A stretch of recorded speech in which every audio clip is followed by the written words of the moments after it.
रहस्यमयी गर्भ। 60 वर्ष की उर्मिला शहर के बाहरी हिस्से में अपने छोटे से घर में अकेली रहा करती थी। एक रात शहर में बहुत जोर का तूफान आया। जोर जोर से हवाएं और आंधी तूफान के साथ तेज बारिश होने लगी। उन आवाज़ों को सुनकर कोई भी घबरा जाता, लेकिन उर्मिला घर के सारे खिड़की दरवाजे बंद कर गहरी नींद में सो रही थी। रात के लगभग 12 बजे होंगे कि किसी ने उर्मिला के घर का दरवाज़ा खटखटाया। दरवाजे के खटखटाने की आवाज़ सुनकर उर्मिला की नींद खुलती है। आखिर इतनी रात को कौन आया होगा? उर्मिला जाकर दरवाज़ा खोलती है तो सामने लगभग 26 साल की बेहद सुंदर लड़की को खड़ा देख हैरान रह जाती है। कौन हो बेटा? और इतनी रात को इतने भयंकर तूफान में कहाँ भटक रही हो? चाची, आपने मुझे पहचाना नहीं? मैं आपकी दूर की रिश्तेदार शालिनी। अरे हाँ, बचपन में तुझे देखा था। इतनी जवान हो गई है, कैसे पहचान में आती। लेकिन तू यहाँ क्या कर रही है, और वो भी ऐसी अंधेरी तूफान भरी रात में? उर्मिला की बात सुनते ही शालिनी की आंखों से आंसू बहने लगे। वो फूट फूट कर रोने लगी। ये देखकर उर्मिला को कुछ समझ में नहीं आया और उसने शालिनी का हाथ पकड़कर घर के अंदर आने के लिए कहा। जैसे ही शालिनी घर के अंदर रोशनी में आई, उर्मिला की नज़र उसके पेट की तरफ गई, जिसे देखकर ये साफ पता चल रहा था कि वो प्रेग्नेंट है। अरे, तू तो पेट से है। ऐसी हालत में इतने भयंकर तूफान में आधी रात को बाहर भटक रही है। आखिर बात क्या है बेटा? मुझे सब कुछ साफ साफ बता। क्या बताऊं चाची, ये सब जिसकी वजह से हुआ है उसके बारे में बताने में भी मुझे शर्म आती है। मैंने घर वालों की मर्जी के खिलाफ जाकर एक लड़के से शादी कर ली थी, पर वो शादी के 1 महीने बाद ही मुझे छोड़कर चला गया। छोड़कर चला गया का क्या मतलब? क्या उसके साथ कोई हादसा हो गया? नहीं, उसे कोई दूसरी लड़की पसंद आ गई और मेरी प्रेगनेंसी की खबर सुनते ही उसने मुझे बेसहारा छोड़ दिया। उसके बाद मैं अपने घर गई, लेकिन माँ पापा ने मुझे घर में कदम तक नहीं रखने दिया। तभी मुझे आपकी याद आई। कोई बात नहीं, कोई बात नहीं। तुमने यहाँ आकर अच्छा ही किया। एक काम करो, तुम आराम करो। वैसे भी ऐसी हालत में इतना घूमना फिरना और इस तरह आधी रात को बाहर भटकना ठीक नहीं होता। प्रेग्नेंट औरत को आधी रात को घर से बाहर नहीं निकलना चाहिए। बुरी आत्माएं उस पर अपना असर दिखा सकती है। और इतना कहकर उर्मिला ने शालिनी को एक दूसरे कमरे में जाकर आराम करने के लिए कहा। लेकिन जैसे ही शालिनी अपने कमरे में जाने लगी, अचानक से उर्मिला ने उसे रोक लिया। एक बात बताओ बेटा, तुम्हारा कौन सा महीना चल रहा है? पेट देखकर तो लगता है कि लगभग 6 महीने पूरे हो गए होंगे। उर्मिला की बात सुनकर शालिनी के होठों पर मुस्कुराहट आ गई। चाची जी, अभी सिर्फ 1 ही महीना हुआ है। शालिनी की बात सुन उर्मिला दंग रह गई।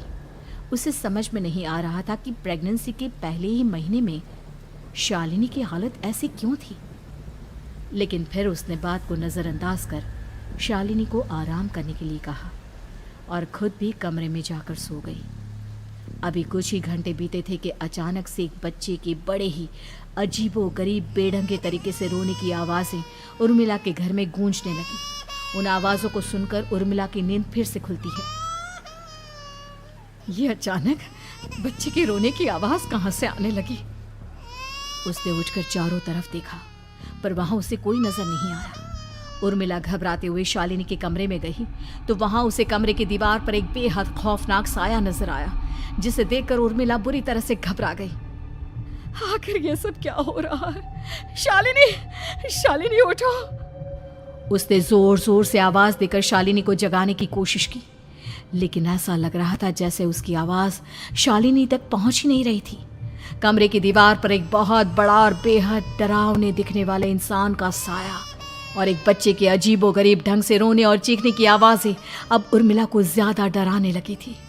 उर्मिला को शालिनी की चिंता सताने लगी और उसने पूरी ताकत के साथ चीख कर शालिनी को आवाज़ लगाई, शालिनी! तभी अचानक सब कुछ एकदम पहले जैसा हो जाता है और उर्मिला की आवाज़ सुनकर शालिनी की नींद खुलती है। क्या हुआ चाची? आप इतनी तेज क्यों चिल्ला रही हैं? अब ठीक तो है ना? अभी अभी मैंने तुम्हारे कमरे में कुछ अजीब सा देखा। तुम ठीक हो ना शालिनी? मुझे यहाँ एक बच्चे के रोने की आवाज़ें आ रही थी। लगता है आपको मेरी कुछ ज़्यादा ही चिंता हो गई है। आपने मेरी प्रेगनेंसी के बारे में कुछ ज़्यादा ही सोच लिया होगा। मैं एकदम ठीक हूँ, आप आराम से सो जाइए। इतना कहकर शालिनी ने उर्मिला को फिर से अपने कमरे में जाने के लिए कहा और खुद भी जाकर सो गई। पर अब उर्मिला की आंखों से नींद गायब हो चुकी थी। अगली सुबह जब शालिनी उठी तो वो सीधा उर्मिला के पास आई। गुड मॉर्निंग चाची। तभी अचानक उर्मिला की नज़र शालिनी के पेट पर पड़ती है, जिस पर नीले रंग से एक अजीब सी आकृति नजर आ रही थी। शालिनी, ये तुम्हारे पेट को क्या हुआ? मैंने इतनी औरतों को देखा है, ऐसा तो किसी के साथ नहीं होता। शालिनी ने जैसे ही अपने पेट की तरफ देखा तो उसे वहां कुछ भी नजर नहीं आया। चाची कुछ भी तो नहीं है, सब कुछ एकदम नॉर्मल है। आपको क्या अजीब लग रहा है? इससे पहले कि उर्मिला उसके सवाल का कोई जवाब देती, अचानक से शालिनी के पेट में जोर जोर से दर्द होने लगा। वो बुरी तरह दर्द से तड़पने लगी। चाची, चाची। ये सब देखकर उर्मिला बहुत घबरा गई। उसने धीरे धीरे शालिनी के पेट को सहलाना शुरू किया, लेकिन शालिनी का दर्द कम नहीं हुआ। उर्मिला जाकर रसोई से पानी का गिलास लेकर आई और शालिनी को पानी पिलाने की कोशिश करने लगी। ले बेटा, पानी पी ले, तुझे आराम मिलेगा। ले ले। नहीं चाची, मुझे बहुत तेज दर्द हो रहा है। अरे थोड़ा पी ले बेटा। जैसे ही उर्मिला ने शालिनी को पानी पिलाया, उसने देखा कि गिलास में बचा पानी का रंग नीला पड़ गया और शालिनी की आंखें अजीब हो गई। उसके पेट पर बच्चे का एक डरावना चेहरा नजर आने लगा। ये सब देखकर उर्मिला की डर से हालत खराब होने लगी, पर तभी शालिनी का दर्द ठीक हो गया। बेटी, अभी तुम्हारा दर्द ठीक है तो ऐसा करो, तुम थोड़ी देर आराम कर लो। शालिनी को आराम करने के लिए कहकर उर्मिला तेज कदमों से चलकर घर से बाहर निकल जाती है और पास ही रहने वाली एक औरत कालिंदी के पास पहुंचती है। अरे उर्मिला बहन, बड़े दिनों बाद दिखाई दी, क्या हुआ? बहुत घबराई हुई सी लग रही हो, सब ठीक तो है ना? क्या बताओ कालिंदी बहन, मेरी एक दूर की रिश्तेदार आई हुई है। वो पेट से है और उसके साथ ना अजीब अजीब चीजें हो रही है। अब उर्मिला सारी बात कालिंदी को बताती है, जिसे सुनने के बाद काले जादू और तंत्र विद्या की माहिर कालिंदी एक ताबीज बनाकर उसे देती है। बहन, मुझे शालिनी पर किसी बुरी आत्मा का साया लगता है। ये ताबीज ले जाओ, आज रात को 12 बजे उसे पहना देना, फिर सब ठीक हो जाएगा। उर्मिला ताबीज लेकर घर वापस आती है और अब आधी रात के होने का इंतजार करने लगती है। जैसे ही आधी रात होती है, वो नींद में सोई शालिनी को ताबीज पहना शांति से अपने कमरे में आकर अपने पलंग पर लेट जाती है। अब सब ठीक हो जाएगा, ये सोचकर उर्मिला शांति की एक सांस ही लेती है कि तभी अचानक उसकी आंखों के सामने कुछ ऐसा आता है जिसे देखकर उर्मिला डर से चीखने लगती है। तुम कौन हो? कौन हो तुम? जाओ यहाँ से, जाओ जाओ यहाँ से। तभी उर्मिला की एक जोरदार दर्द भरी डरावनी चीख वहां पर गूंज गई। उर्मिला की आंखों के सामने एक बच्चा खड़ा हुआ था, जिसका पूरा शरीर किसी बूढ़े की तरह नजर आता था, लेकिन मुंह किसी नवजात बच्चे की तरह था। उसकी आंखें गुस्से से लाल थी और वो घूर घूर कर उर्मिला की तरफ देखा जा रहा था। कौन हो तुम? कौन हो? उर्मिला के चीखते ही वो बच्चा जोर जोर से रोने लगा। घबराकर उर्मिला ने अपने हाथों को अपने कानों पर रख लिया। उसकी समझ में नहीं आ रहा है कि आखिर ये सब उसके साथ क्या हो रहा है। कौन हो तुम? कौन हो? क्या चाहते हो मुझसे? जाओ जाओ यहाँ से, आखिर तुम हो कौन? तभी अचानक से उर्मिला के पूरे घर में लाल रंग की रोशनी फैल गई। वो बच्चा धीरे धीरे कदमों से चलता हुआ उर्मिला की तरफ बढ़ने लगा। किसी नवजात पैदा हुए बच्चे के जैसे उसके रोने की आवाज अब उर्मिला के कानों में गूंज रही थी। लेकिन कुछ ही सेकंड में वो चुप हो गया और उसने बेहद खतरनाक आवाज में उर्मिला के सवाल का जवाब दिया।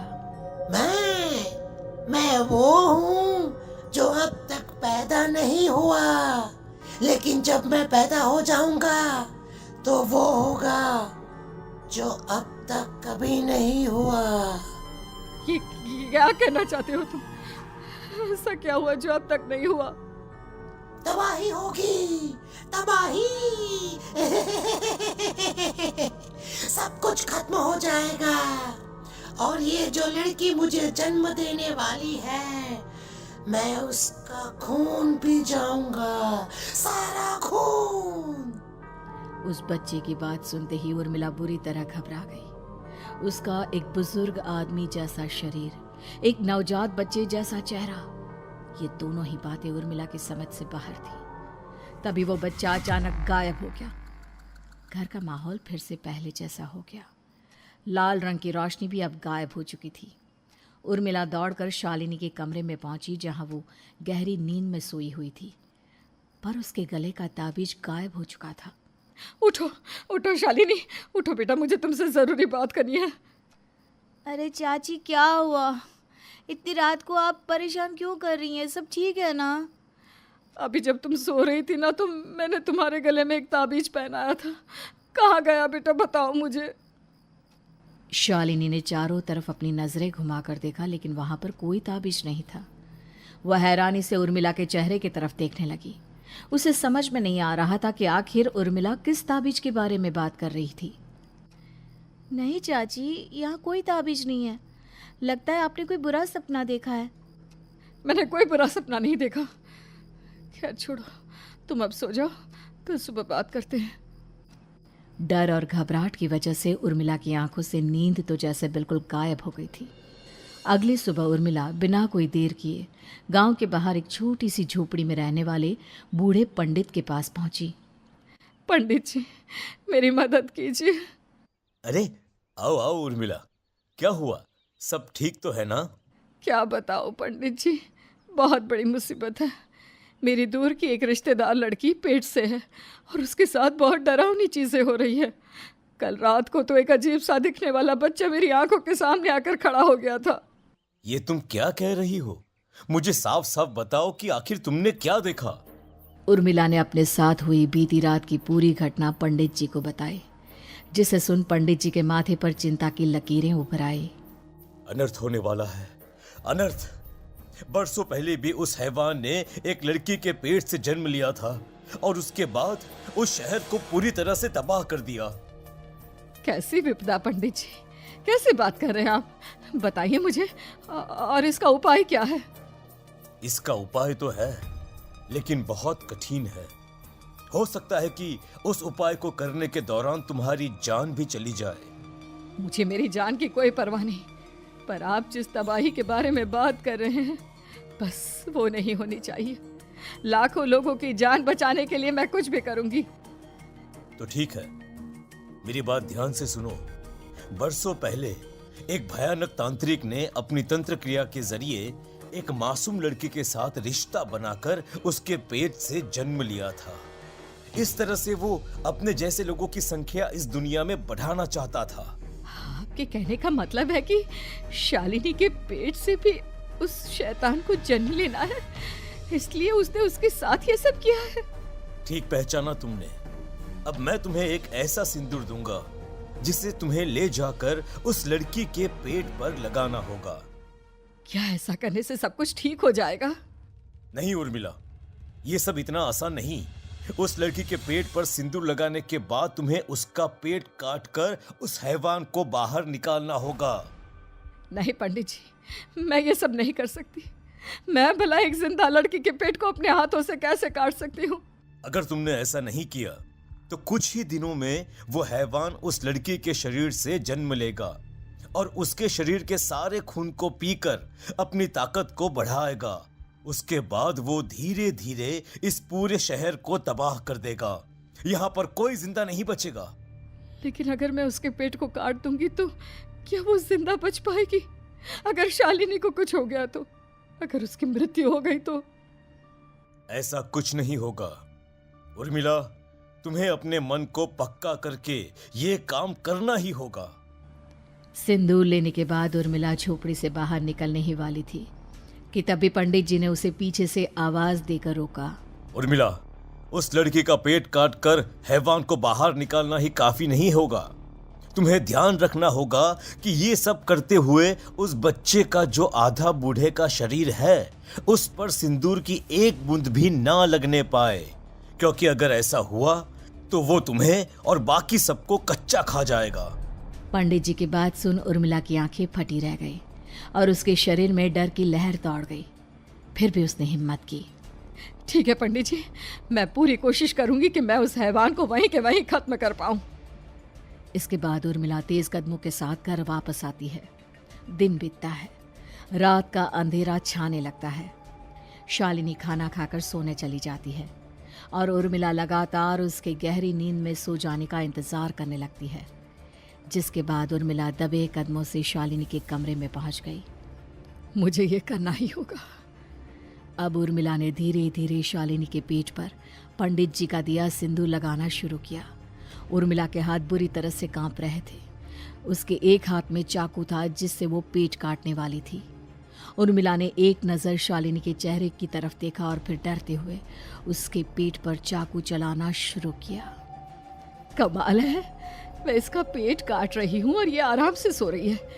इसे दर्द नहीं हो रहा क्या? तभी अचानक उर्मिला के कानों में बच्चे की रोने की आवाज़ सुनाई देने लगी। उसने घबराकर चारों तरफ देखा पर वहां पर कोई नहीं था। बस रोने की आवाज़ लगातार आ रही थी। उर्मिला बिना रुके लगातार शालिनी के पेट को काटती रही। उसे इस बात का भी ध्यान रखना था कि सिंदूर बच्चे के बूढ़े आदमी वाली शरीर के हिस्से पर ना लगे। कुछ ही देर में वो हैवानी बच्चा उर्मिला के हाथों में था। उसने बड़ी ही सावधानी से उस बच्चे को बाहर निकाला और पंडित जी के कहे अनुसार उसे घर से दूर जलाने के लिए ले गई। पर तभी उसके सामने वही बूढ़े शरीर और बच्चे के चेहरे वाला बच्चा आ गया। अपनी गोद में और सामने भी बच्चे को देखकर उर्मिला हैरान रह गई। मुझे मारोगी? मुझे इतनी हिम्मत कैसे आ गई तुम्हारी? तुम पैदा नहीं हुए हो और मुझे पता है जब तक तुम्हारा जन्म नहीं हो जाता तो मुझे कुछ नहीं कर सकते।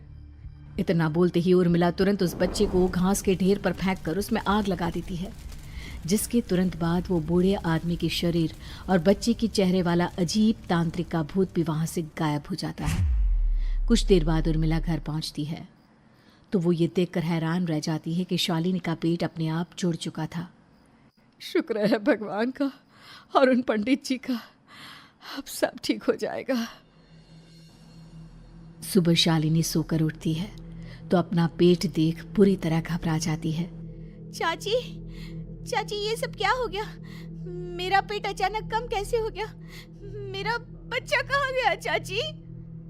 बेटी, वो बच्चा नहीं, एक खतरनाक तांत्रिक था जो तुम्हारी कोख से जन्म लेकर सबको मार देना चाहता था। वो पैदा होते ही तुम्हारी जान भी ले लेता, इसलिए मैंने पंडित जी के बताए उपाय से उसका खात्मा कर दिया है। अब सब ठीक है। शालिनी को उर्मिला की बात समझ में नहीं आती, जिसके बाद शालिनी को पूरी बात उर्मिला आराम से समझाती है। अब वो दोनों ही भगवान का शुक्र अदा करती हैं और एक साथ रहने लगती हैं।